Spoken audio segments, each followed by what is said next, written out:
এতক্ষণ যে কষ্ট করে কুটলাম বাছলাম, দেখি কেমন হয়েছে।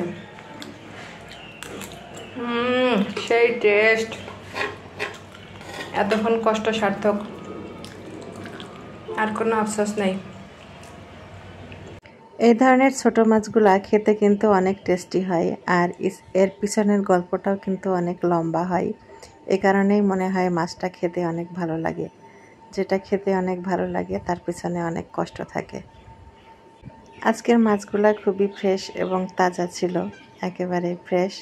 তো মাছগুলো আমি কেটে নিলাম। প্রথমে প্রত্যেকটা মাছ একটা একটা করে ধরে ধরে পাখনা ফেলানো, তারপরে লেজ ফেলানো, তারপরে নাড়ি বের করা, এগুলা কিন্তু খুব কষ্টের কাজ।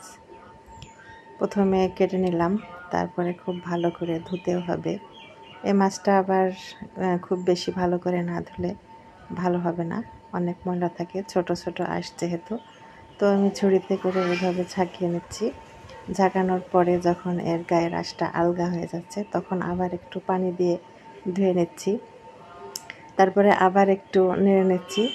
ফাইনালি যে মাছগুলার আঁশ উঠছে না, সেগুলো আমি বেছে বেছে নিয়ে এভাবে ডালার সাথে ডলে ডলে নিচ্ছি, ফলে আঁশগুলা উঠে যাচ্ছে।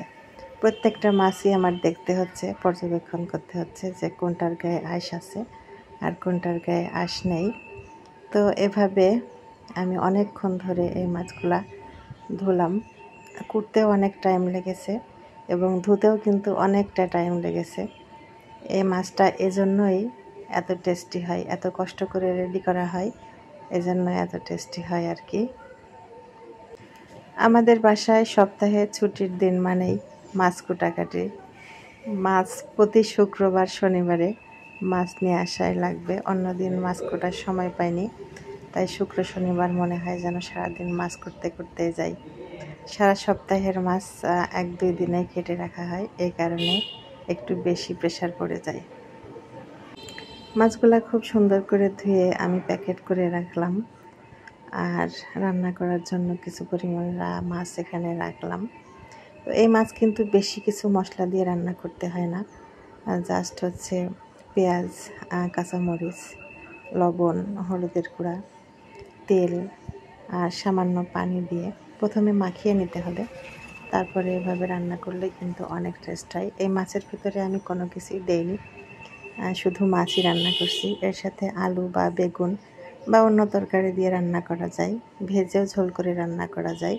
তো আমি এভাবে না ভেজে, কোনো কিছু না দিয়ে এর সাথে শুধু শুধুই রান্না করেছি। মাছটা কিন্তু খেতে অনেক টেস্টি ছিল। মাছটা খাওয়ার পরে মনে হলো যে না যাক, এত যে কষ্ট করলাম এই মাছের জন্য, তো মাছের স্বাদটা অনেক ভালো হয়েছে, এজন্য কষ্টটাও আমার কাছে সার্থক মনে হলো। আমাদের এখানে যেহেতু নদী নাই, পানি খুব কম, তাই এই ধরনের ছোট মাছ খুব কম পাওয়া যায়। বাজারে মাঝে মাঝে এ ধরনের মাছ ওঠে, কিন্তু দাম অনেক পরিমাণ বেশি থাকে।